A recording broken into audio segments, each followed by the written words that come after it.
Welcome to the Health Trip Podcast. My name is Jill Foose. I'm a functional medicine and integrative nutrition health coach.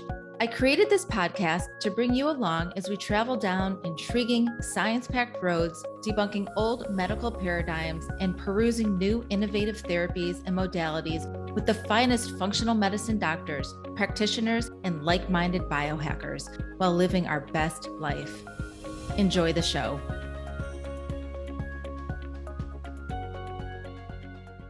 Hi, everyone. Welcome back to another episode on the Health Trip Podcast. Health coaches provide invaluable support to midlife women navigating various physical and emotional challenges during menopause.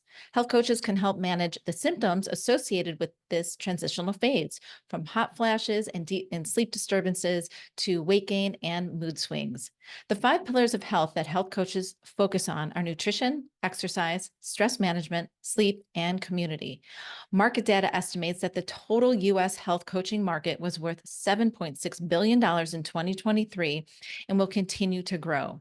And health coaches can be found in private practices like myself, or in hospital settings, health insurance and corporate settings, schools, and so many more places. And we focus on many different things. For me, I focus on helping midlife women, and there are health coaches who work on helping parents of kids who have ADHD or autism, people who are family planning and experience infertility, people who work on others that have type 2 diabetes, cancer. I mean, the list goes on and on. Many health coaches like myself educate women on all the stages of menopause and help them understand what's going on in their bodies. And we share current science-backed resources to learn from and help them feel empowered to talk to their providers about possible treatment options. We are pivotal in teaching effective stress management techniques, which can alleviate anxiety and mood fluctuations. We provide strategies to improve sleep hygiene, helping women combat insomnia and night sweats that often worsen with hormonal changes. We educate women about nutrition during midlife, navigating a new healthy way of eating to support body composition changes and goals. And we help women find their motivation to move daily. We also fulfill an essential role in emotional support, helping women to articulate their feelings and navigate the psychological aspects of menopause. This support system is crucial for maintaining mental health and fostering a positive self-image during a period that many find challenging. Additionally, health coaches encourage goal setting and provide motivation, making them key partners in maintaining long-term health and preparing for a vibrant, healthy postmenopausal life. Through comprehensive and compassionate care, health coaches empower women to manage menopause with confidence and ease, significantly enhancing their quality of life during this significant stage of life. My very first episode 3 years ago began with someone I very much admire. I'm thrilled to have her back. Her name is Dr. Sandra Scheinbaum. We know her as Dr. Sandy. And she's coming back today to highlight the role that health coaches play in the menopausal journey for women.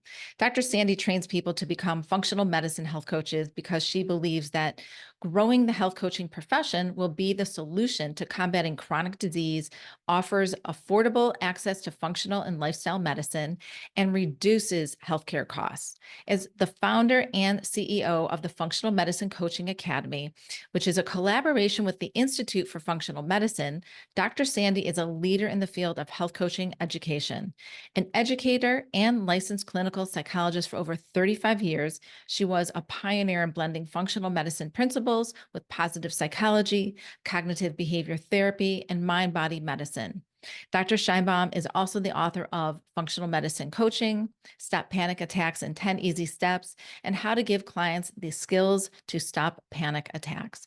I am so thrilled to have her back today. So sit back, open your mind, and let's dig into health coaching and the midlife women. Hi, Dr. Sandy. Welcome to the Health Trip Podcast. Oh, hi, Jill. It is such a pleasure to be here. It's so great to see you. I want everyone to know that's listening that one of the health coaching programs that I went to was called the Functional Medicine Coaching Academy, which Dr. Sandy co-founded and still runs. And it is, if anyone out there is listening to this podcast before we start, who is either interested in being a health coach or interested in working with a health coach, this is going to be the episode for you. How long have you been working with the Functional Medicine Coaching Academy? It's nearing 10 years. Wow. I first had the idea back in 2014. I had just finished my training the previous year through the Institute for Functional Medicine, but I had worked for close to 40 years as a clinical psychologist, a teacher before that. And so, not being a medical doctor, I would not be the one who would prescribe medications or lay out diet plans, because as a psychologist, that was something we didn't do. But I love to teach, always did. And so I approached the Institute for Functional Medicine and they train the doctors. So I said, we need to train health coaches to support these functional medicine doctors. So they were very excited by the idea. And that's what we did. We started with our first beta class in 2016, and the rest is history. And we have over 4,000 graduates in every state and about 60 countries now. One of the other amazing things that you do is send people forward to sit for their national board exam. Yes, and you are one of them. Yes. You are national board certified. So, as a school, we are approved by the board, and this has become the gold standard because there are many people out there calling themselves health coaches. But you want to ask, well, where did they train? Are they credentialed? Are they board certified? Because you could just take a weekend course or no courses for that matter and call yourself a coach. And so the National Board for Health and Wellness Coaching sets minimum standards, and you have to pass a rigorous exam. You have to log so many hours of seeing clients. And so, congratulations to you, Jill, for Thank becoming you. board certified. Yeah, thank you. It's been amazing, and I continue to take courses, and I continue to participate weekly in training sessions with random people all around the world, which has been super inspiring for me. Oh, absolutely. Yeah. So health coaches are not new to the scene. They're becoming more mainstream now. But if we go back into the 1950s, isn't that when health coaching sort of started? And it just sort of has been under this cloud and is just now emerging. So, yes, there were always people who called themselves coaches. We're familiar with having a coach for sports, for example. You may have a coach for academics, a math tutor, for example. But the field of coaching really got its start, its beginnings stemmed from psychotherapy. In fact, humanistic psychotherapy was the specific branch of psychology that is client centered. And so it means that as a coach, you don't make the rules, you don't tell people what to do. And so this became very popular in the 1970s and in the 80s. In fact, I knew somebody who was involved in creating the first life coaching program. And he was my mentor when I was getting my doctorate. And he had a vision for training people to become life coaches. At that time he was focusing on mid-career development, and so what became very popular at the time was the whole idea of having a career coach. So perhaps you are not feeling particularly satisfied in what you're doing in your career and you want something else. And so he launched a coaching institute. And out of life coaching came health coaching. So think of it like a spin-off. And Hmm. the idea is that coaches who are focusing on health and wellness will help you with whatever you want in your life. You want a more satisfying life, you want to thrive. And we know that that won't happen unless you are physically functioning at your best. In other words, you need vitality in order to achieve your goals in life. Yeah, one of the things that I think is really important for people to know before they start working with a health coach is that the strategies that we use are science backed. And Yes. how important is that? And what does that really mean? So important because you have to know if what you are doing, what you're advocating, the process that you are using is actually working. And now at this point, we have so many studies to show that it is. What are we talking about? We're talking about things like motivational interviewing. That is actually a process that started to help people with addiction, to help people to have healthier lives and to let go of addictive behaviors. So it is a way of not telling people, oh, you should stop drinking, but guiding them so that they have that aha moment where they're going to commit because they realize that their life would be so much better if they were able to give up, for example, their addiction. Now, addiction, it could be alcohol, it could be addiction to food, it could be addiction to ultra processed food, to sugar, for example. But the field of motivational interviewing has widespread applicability, and it's one of the tools that coaches use. Another one is appreciative inquiry and use of character strengths. These have also been very well studied. We're looking at how do you help somebody find what's going to be having that aha moment for them, where they will then make this decision to, hey, I want to change. I want my health. And it may involve finding their meaning and purpose in life. What do you want your health for? And so from there, the coach can go back and to say, well, how can you start today? And then that leads to goal setting. And goal setting can be broken down into tiny, tiny steps so that you have a win and it's achievable. So many people are not understanding what a coach does. The idea is that a coach will help you with whatever your goals may be. Say you want better sleep, or you think, I should be exercise or moving more, but I just can't seem to get going on it. I keep thinking this is something I want, but I just am not really at the end of the day, and another day's gone by and I haven't moved the way I wanted to. Or I really know I should be eating a healthier diet, but I have that good intention and I just don't follow through. And so coaches can focus on those lifestyle areas.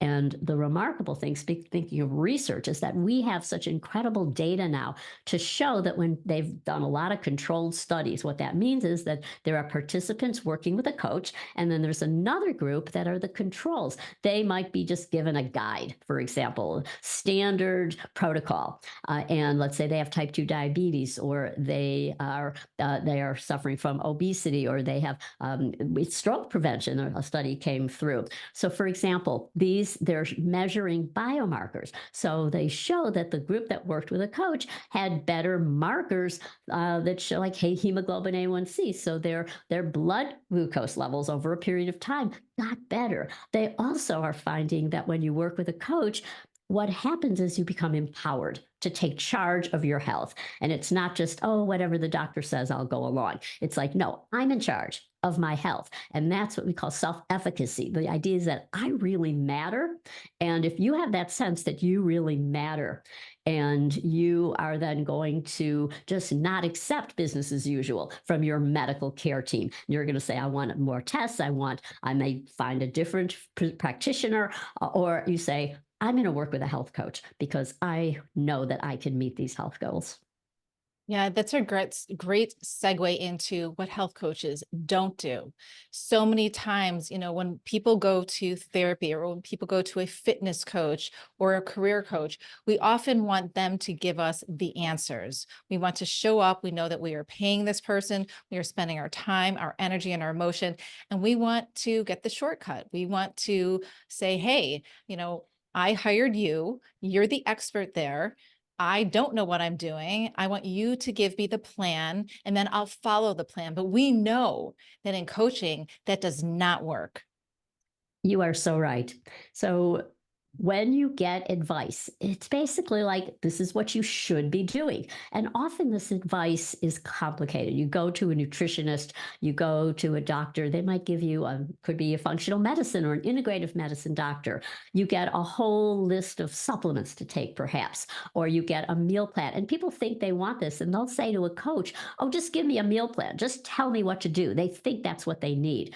But time and time again, that just doesn't work. So you may start out like gangbusters and it's really working, but then after a while, it's hard to sustain. Why? Because it's coming from somebody else. It's not coming from you. It's not who you are. You may have a particular style. So let's take movement. If somebody says, oh, you should be doing so many minutes of cardio a week, and you should be strength training a couple times a week, And often they don't give advice beyond that. And then you end up bewildered, like, hey, what do I do? And well, you may get a trainer, but the trainer may have a one size fits all approach. They know that they have their clients and they take everybody through the same series of exercises. I've seen this so many times at Yeah. gyms, and they don't take into account who that individual is and what they want to be doing. So perhaps you are somebody who likes to work out in with other people and you like the camaraderie of group classes, or perhaps you're someone who doesn't like that.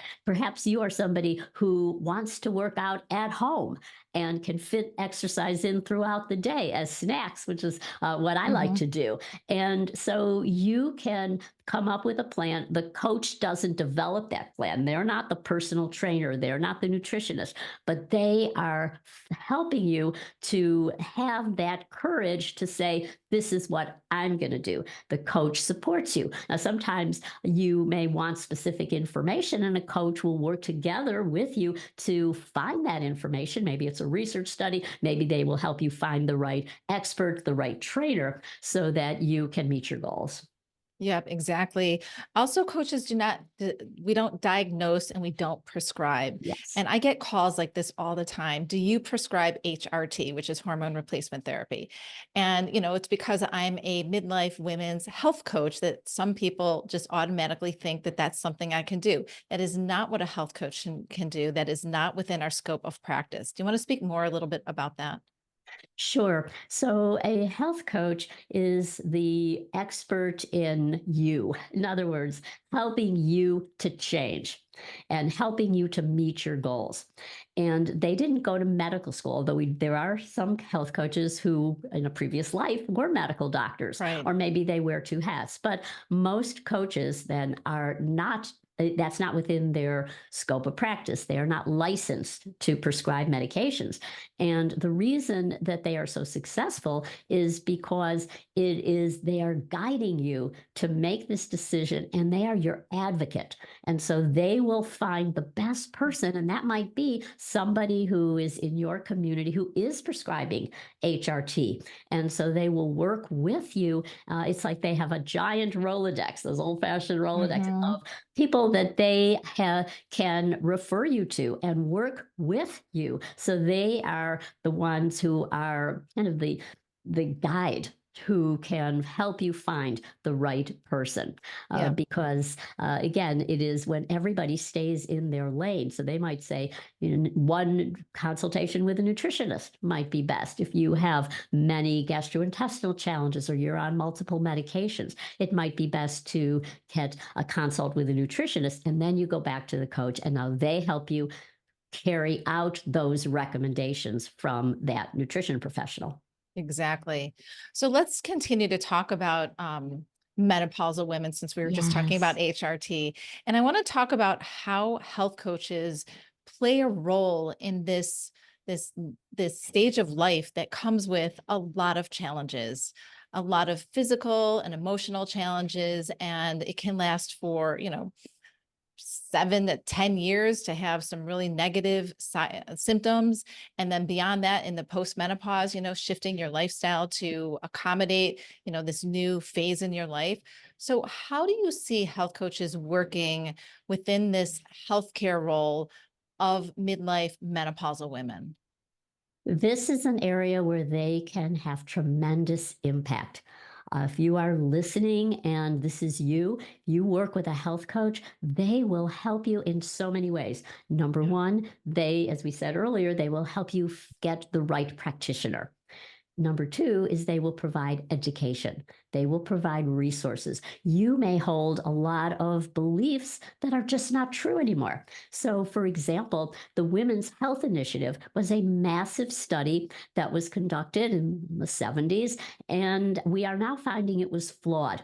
But this was a study that showed that there were women in the study who were taking hormone replacement therapy, and they thought it led to breast cancer. And I remember that era, and women were told, no, stop. And so for so many people, that myth, that fallacy is still with them. And so health coaches can help them by having these conversations to see that, well, times have changed. We have different research now, better research. And so that study has been thrown out.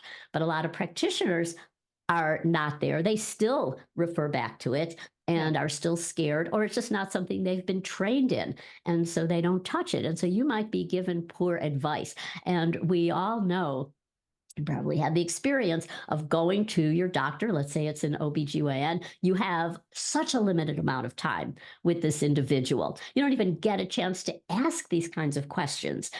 But a coach is listening. And that's the most important part of what a coach does.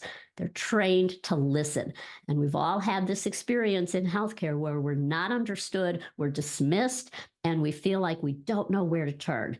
The coach is somebody who you turn to who can help you sort things out and come to a decision regarding what's right for you.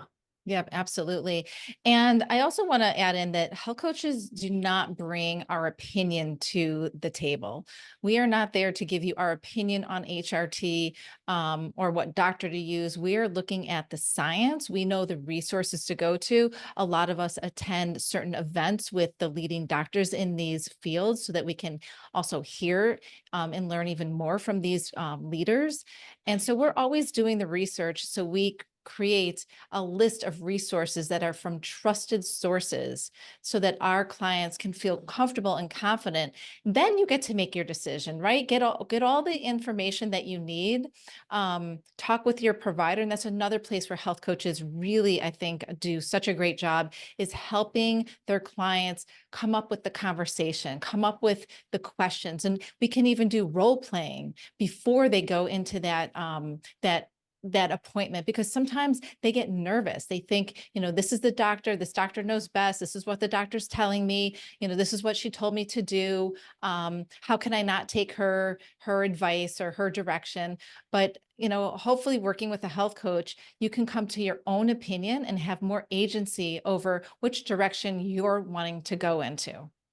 That is so well said. And that's the self efficacy sense that, yes, I really matter. And so I can ask these questions to my provider. When I'm dismissed, I don't have to take it. And so, a health coach, and I love the idea that you just said, rehearse. Yes, Yep. absolutely. So that you feel confident when you go into your provider. And if your provider is not providing what you need, there are other providers, and a health coach will help you to find that individual who will meet your needs. Yeah, absolutely. Let's talk about nutritional guidance for that menopausal women, because things are changing physically and you might have to change the way that you eat. Now, health coaches do not come up with meal plans. We're not nutritionists and we're not dietitians, but what kind of role can we play in terms of nutritional guidance during this time? Yeah. We can have the literature behind us. So you said something earlier that was a very important point, and that is when you're with a coach, they should not be bringing their own opinions. They should not be proselytizing. So a perfect example it would be if you go to a coach and they may identify as a vegan coach, for example, or and so they are coming in with a bias. Yeah. So it's very clear that your coach would want to be objective in terms of what is best for you. And so if you are thinking, well, I'm not going to be a vegan, or I'm not going to give up, I like meat and I'm not going to go in that direction, or the opposite, that I'm just vegetarian or I'm vegan and I have strong beliefs about that. And so I'm not going to eat animal foods. The coach honors that. This is part of client centered coaching. What they can do, though, is present the facts as we currently know them. And as we find in nutrition, this is constantly changing and it's very confusing. You can wake up one day and the headline is red meat causes cancer. And the next day, there's another study that disputes that. So it's very confusing out there. Coaches can help you make the decision, and they might be able to give you some ideas about what to look for when you see a study, or show why a particular study is very flawed. They can also point to the current science and experts. For example, Dr. Gabrielle Lyon is an expert on muscle centric medicine. This is something we were not aware of when I was a vegan. In fact, I was a raw vegan in the 80s or 90s. And if I had access to somebody like Dr. Lyon and the kind of research that they're now doing, I would have given that up in a heartbeat, but we didn't know. And so she, as well as many colleagues who are also doing great work in nutrition research, are showing the importance of things like adequate protein and making a good case for how difficult it is to get adequate protein on a vegetarian and certainly a vegan diet. And so, as a coach, you are not proselytizing about it, but you are presenting evidence if your client is open to doing that reading, open to hearing from these experts like Dr. Lyon. And so that individual then comes to a decision like, yeah, I think I'm going to add more protein. And then you brainstorm with your coach ways to do that. Yeah, I love brainstorming. That is one of the skill sets and strategies that I use very often because a lot of the women that I work with, they'll come to that understanding, okay, I'm ready to increase more protein, but now I don't know how. I don't know Yes. where, I don't know how. My day is busy. I don't really enjoy being in the kitchen. And then we have this brainstorming session. And all of a sudden there's like 7 ideas that are Yeah. accessible and attainable. And they're going to, and also at the end of the day, all of these changes need to bring joy to this person, right? They have to have some kind of meaning so that the person repeats doing these behaviors day in and day out to achieve their goals. Oh, One that's that, yeah, absolutely. yeah. And one other place I think health coaches do a wonderful job in terms of nutrition is gut health, Yes. right?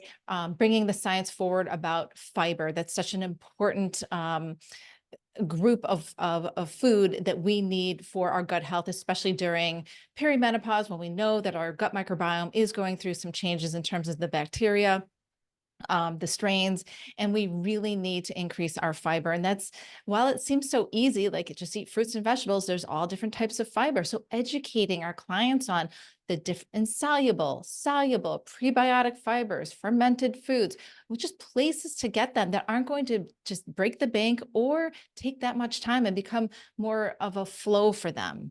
Anything you want to add to that?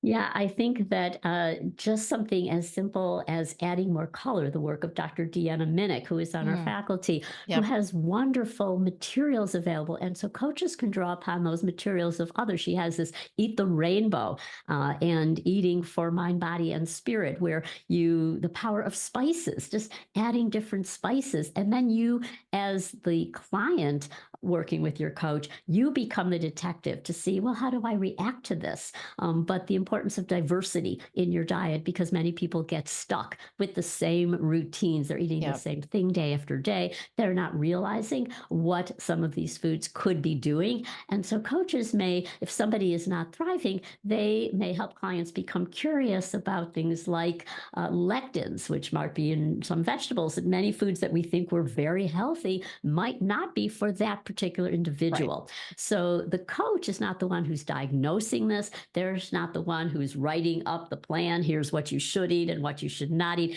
They're helping people become curious. Like, I wonder how I would react to this, or I wonder if I stopped eating this for a period of time, how I would feel. And then so you are making the decision, and your coach is supporting you and perhaps helping you find alternatives. Yes. And by the way, there's a lot of trial and error here. Sometimes the direction a client might choose to go works for them. And there are times where it doesn't work for them. And that's, everyone always says, what's the biggest mistake a midlife woman can do as far as their nutrition says? I said, there are no mistakes Right. because even if something happens and there's a negative consequence to it, like gas or bloating or loose stools, whatever it is, it's giving you more information. You're collecting information about your own journey so that you can pivot in this other direction. Absolutely. Another area where coaches play a really important role is not in what you're eating, but how you're eating and why you're eating. So perhaps you are rushing through meals, you're answering emails at the same time you're eating, you're standing and eating hurriedly at your desk, and you may be just swallowing food whole without realizing how much you're eating or that you're not properly chewing your food, you're not aware of what you're eating, or perhaps you are very tied to habits that have, you're eating the way your family ate, the way your friends are eating, your culture, and you're just not aware. Well, that some of this might be right, but some of it might not be right for you. And so when you change that, your eating behaviors, or maybe you are can cue into, well, I'm eating because I'm bored, because I'm sad, because I'm stressed. And so coaches make that connection too between your thoughts and your emotions and the foods that you're eating or not eating.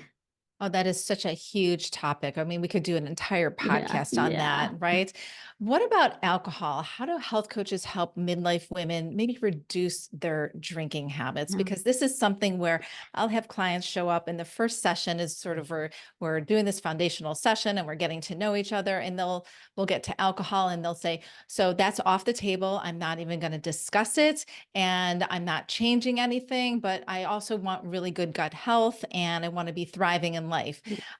So it's not a health coach's job to judge anybody on any of their habits. We don't judge people for drinking one or two glasses of alcohol an evening. We might know that it might be better for this client, but that's not for us to input. It's for us to pull out of this client their own intrinsic desire, their own motivation to wake up one day and say, you know what would happen if I just tried to not drink during the week? Would that increase my energy? Would my workouts be better? Would my sleep be better? What are your thoughts on that? This is where a coach can help with devices. And we are fortunately Mm, living in an age where there are more and more ways to quantify this. yeah. So you guide that individual by having if they are going to buy into doing an experiment, what are your thoughts about tracking this? And it Yeah. might be with an aura ring, which is monitoring your sleep. So they may buy into the idea that, well, I can go, how long can you go without alcohol? And so they might not be ready, and so then they would track, they'd have that data, and then perhaps one night, two nights, three nights, they would be willing to buy in, and perhaps you share some research. The research is constantly changing with Mhm. alcohol, and now we are saying, thinking we need less and less than previously we thought was okay. Even red wine, which used to be considered very, very healthy, but it depends on quantity. And so if somebody is going to buy in, they can see the changes. For example, changes in these metrics. Perhaps they're wearing a continuous glucose monitor. This is where you're tracking your blood sugar day to day in real time. I'm wearing one right now, and I can see my blood sugar. I can see the impact of sleep and stress. And if I don't drink, but if I were to drink, that shows up, and you can see that in your blood sugar markers.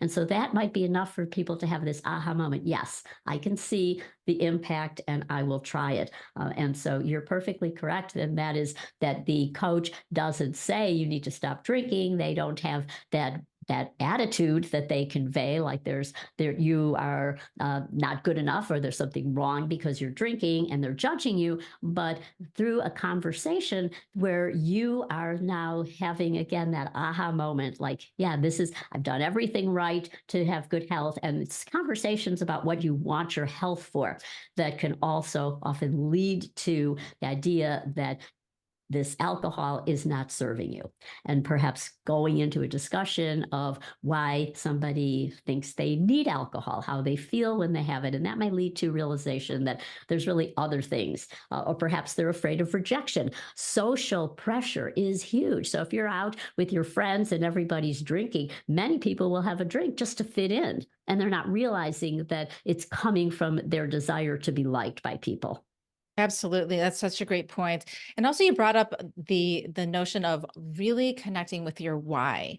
And I think that Mhm. is so important. And some people come to health coaching and they don't really know their why yet. They know they Right. don't feel good. Something's off. They know that they've been to 7 doctors over the course of, 5 years and they're not getting better and they're just getting more scripts written for them. Yeah. And that's not what they want.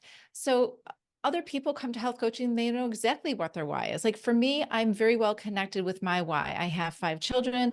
I'm going to be a grandmother, which you are now. I'm going to be a Yes. grandmother someday with lots of little kids. And I want to be strong and vibrant and I want to be a good partner to my partner. So those are my whys. Everybody's why is different. Everybody has a unique health equation here. There's no one size fits all approach or resolution to any of this. And so I think that health coaches can really help the client understand and connect to what their why is. And then always coming back to that why. Does this decision align with your why? And sometimes it does, and sometimes it doesn't. So well said. Absolutely. Yeah. It is all about finding that the meaning and purpose, what you want to live for. Yeah. Let's talk about stress reduction because Yeah. midlife women going through this transition have an increase in anxiety, depression, mood changes. Um, they also have changes in their sexual wellness, right? Their desire, their arousal, their libido. And all of this manifests itself into just more angst, right? More anxiety and feeling bad about yourself. What can health coaches do for a woman going through that? Yeah. So I think first and foremost, it's identifying what you have within you, your psychological capital that will allow you to thrive. And so helping people to think back and reflect times when they were doing well, what strengths were they using? And those might be things like expressing a lot of gratitude, having hope, being very creative, having the ability to use humor to help you in hard times. And so helping somebody find those strengths. And then I think it gets back to we tend to think that things are overly complicated and that we have to have some complicated supplement regimen, for example. But really, it's getting back to the basics of those lifestyle factors. And we tend to, what are that? What are some things that can be doing you in? Well, perhaps you're not sleeping well. And so you can, again, you can get devices like an Aura Ring, what can help you track your sleep. And then you could see, well, okay, I'm going to do an experiment. I'm going to get off my screens a little earlier, or I am going to, wear blue blocking glasses, or I am going to get morning sunlight. There's a lot being done now about the power of light. And so the going back to simple things of how people thrived, they were out in nature. They were out in the sun. Now, you may live in a location, or it might be that time of year where that's not possible. But increasingly, there are ways that you can bring that in, and a health Yep. coach can help you with that, like using red light. And these Mhm. devices are coming down in price. Yep. So, the importance of sweating and regular sauna use, for example. So, there are ways that you can take charge of your health by going back to these basics. So, being out in nature, getting adequate sunlight, observing changes in light. So, you're getting blue light during the day, but at night you're getting red light. I just bought a red light bulb. And so I put that in my bedroom at night, and now I got another one to extend it into areas where I am at my house, and I can have that soothing red light instead of those harsh LED lights. So Yeah. you can make simple changes like that. And then a big part of this is your beliefs. We are what we think. So, what are you telling yourself? Many people are telling themselves, I can't stand this. I can't stand how I feel. I don't feel like I myself. And this is awful, horrible, terrible. When you rate those symptoms, or when you talk negatively about who you are, then that is going directly to your cells. It's creating an inflammatory response. And so a coach can guide you to think differently. about your situation, about who you are. The other thing that we are losing is community. Increasing, Mm. if we're working remotely, we don't have this network of friends. We may not have those kind of activities that are joyous. So I moved to a new community recently, and I joined a social club. I joined newcomers, and I joined another organization where they have activities all day long. They've got book clubs, and they've got pickleball and walking groups. And so the power of community, they have a crafts group, and I always love that. So I'm learning I'm learning needlepoint. So learning new things, things that you can get excited about that are part of being in a community. And I think at the end of the day, that's where it's at. Community. And you could combine all of it. You could be walking in nature and in the sunlight and walking with friends. And that Yeah. would be a triple. That would be a home run to I have all really, those. I really love what you said, your ideas, because a lot of women also say to me, I don't meditate. I don't want to meditate. I don't want to do deep breathing exercises. And I think that they think this is where we're going to go to when we talk Mhm. about stress reduction. I don't meditate and I don't do deep breathing. That doesn't work for me. Getting out in nature works for me. Other things work for me. So that's what I want to reiterate. There's this bio individual pathway for all of us out there. And there's no one size fits all approach. And I love your ideas because it does also start with prioritizing and protecting our sleep. And a lot of women, maybe midlife women, still have some kids at home. Yeah. And we feel like we aren't entitled to prioritize our own health because we're still caring for others. Maybe we're caring for an elderly parent or another family member, or we still have these kids. So there's a lot of balancing, and it can cause and accumulate in this anxiety and depression and this overall stress, which then just has this major downstream effect on other things. Yeah, well, I love what you said about I don't meditate.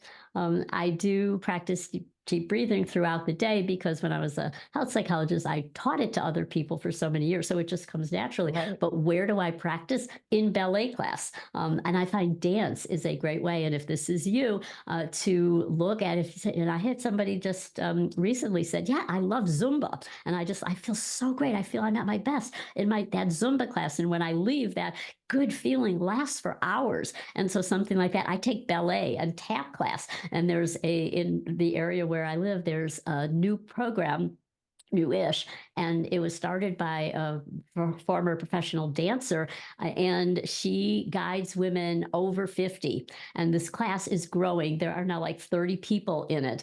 Some Wow. were dancing in the past, and some are completely new to dance. And it doesn't matter. And it's just for that time that you're in that class, you get taken away. And it is so beautiful to see these women blossom as they are getting better and better at ballet. And it's not about getting better, it's about you feeling like you are moving and moving to the music. And it's such a meditative experience.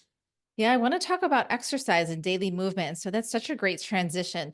A lot of people don't want to go to a gym and do the weights.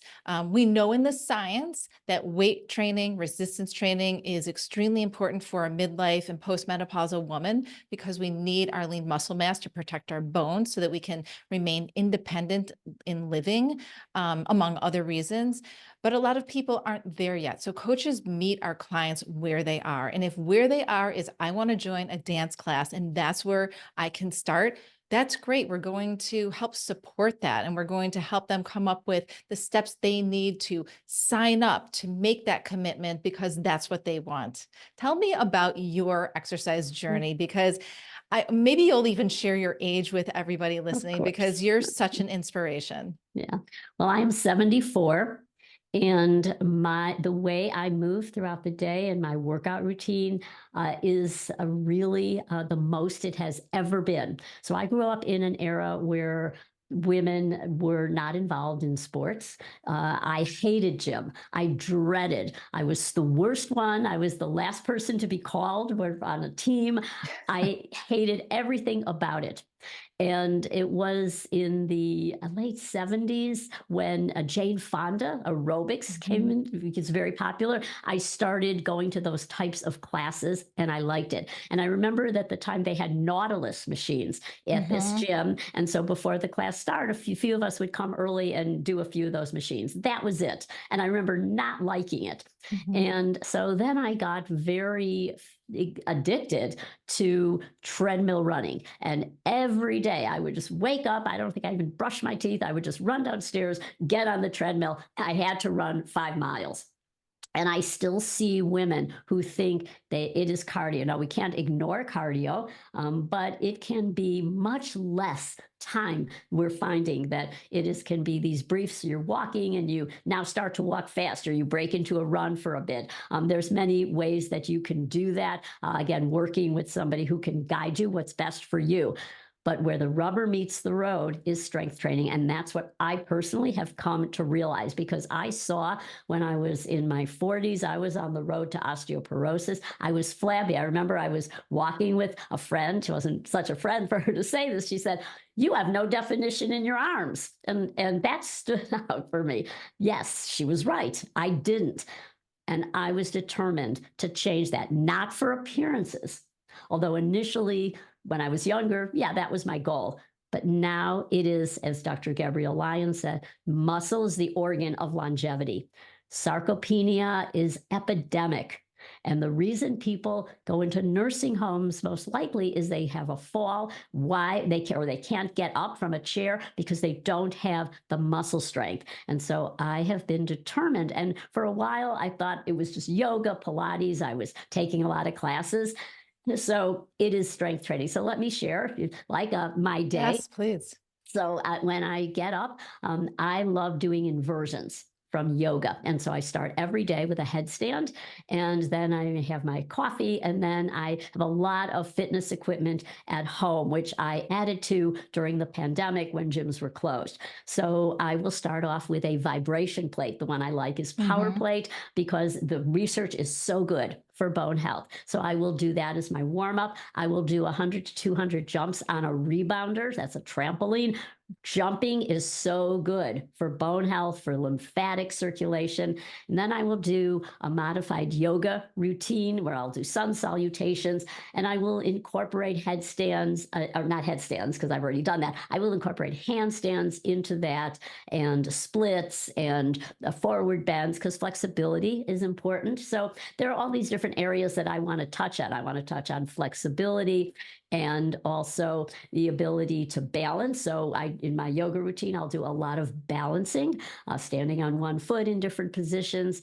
And then throughout the day, I will do some cardio, and I use something on a bike where it is high intensity interval training. And so I will do that a few times a week, and I will do Pilates as well. I think Pilates is wonderful for posture, for strengthening your spine, for core strength.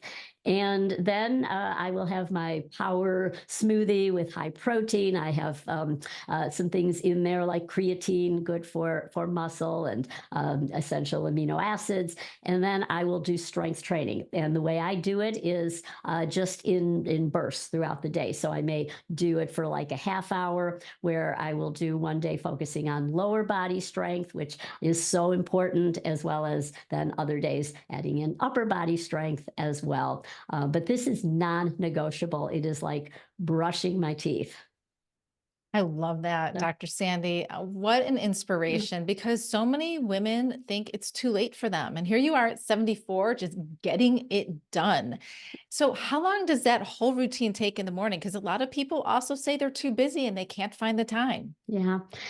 It's about half hour, 40 minutes, because I can do it in bursts. I don't have to do it. I will get up and I might respond to emails, have coffee, and then I will, and depending on what I'm doing during the day, I may modify it. So instead of doing 200 jumps, I'll do 100. I will do, cut short my yoga routine, but I still do it no matter what. I still find if I don't do it in the morning, I may find some time later, late morning or during sometime in the afternoon. I also walk. I try and get 10,000 steps. And that's where I might listen to podcasts. So I will go out, get out in nature and walk. But walking is not sufficient. So we need that high intensity training. We need to also, again, be using our muscles. I hear so many women. I just heard someone the other day saying, well, I have osteoporosis, so I have to be really careful. And she was talking about going to the airport,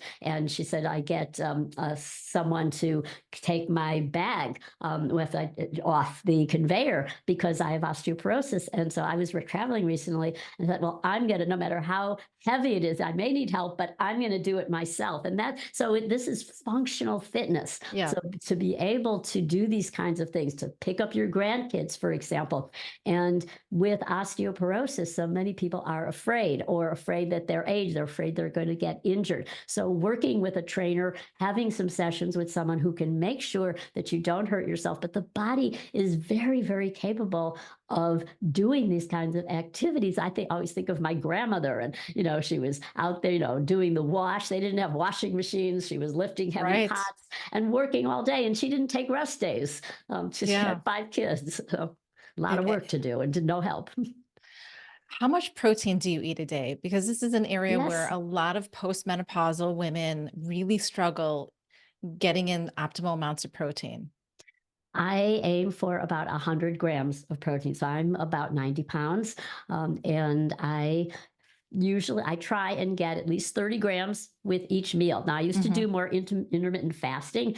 And in fact, we've talked about Dr. Gabrielle Lyon a lot. And she said to me, Mhm. Sandy, no, you cannot. Right. Your age and your size. And so I start the day with a power smoothie with a lot of protein powders and my creatine and amino acids. But I like to have 100 grams a day. This is such a change. When I was younger, when I was in my 40s, I was a vegetarian, then I became a vegan. I was so undermuscled and did not have enough protein. But the needs of women, postmenopausal women, are as great as an elite athlete regarding protein. And it is very hard. I have so many friends who will be out to dinner with them, and I'll order a steak, and they will order a salad with a few strips of chicken and barely eat it. And so, if that's you, it's hard to change because women are not used to eating that much protein and Right. may think you can't get it down. But there are a lot of ways to do it. Protein powders are a good protein powder, and that all depends on who the manufacturer is, if it's reputable, if it doesn't have contaminants in it. But that's one of the ways that I get it in, because I don't like to sit down to a big breakfast, but I can do a Yeah. protein shake, and get it in that way.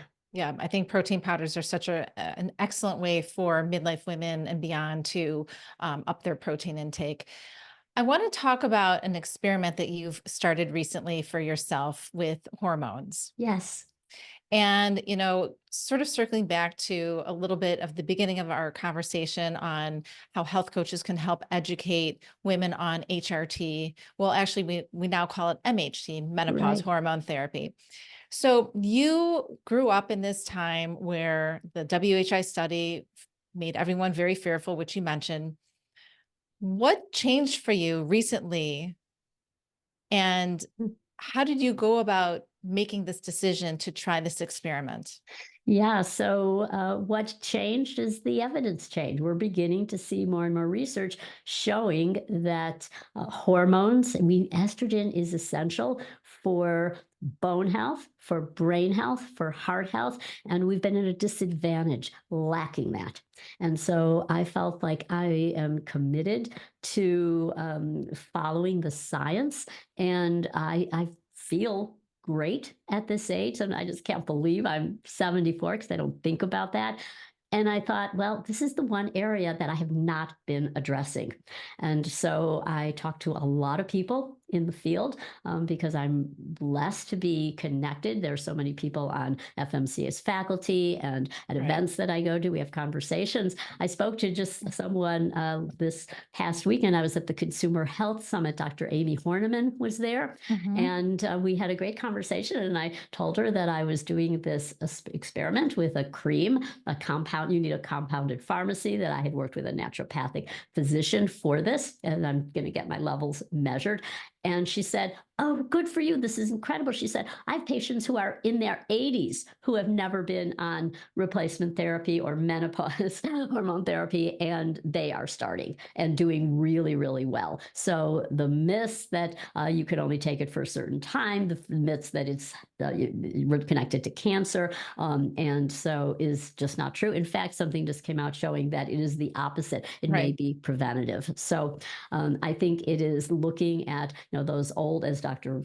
Felice Gershon and many others explain, that Women's Health Initiative, they were using the urine from pregnant mares. It was totally different than what we are doing today with hormones. And so I thought, well, you know what? I take a hormone replacement. I've had for years.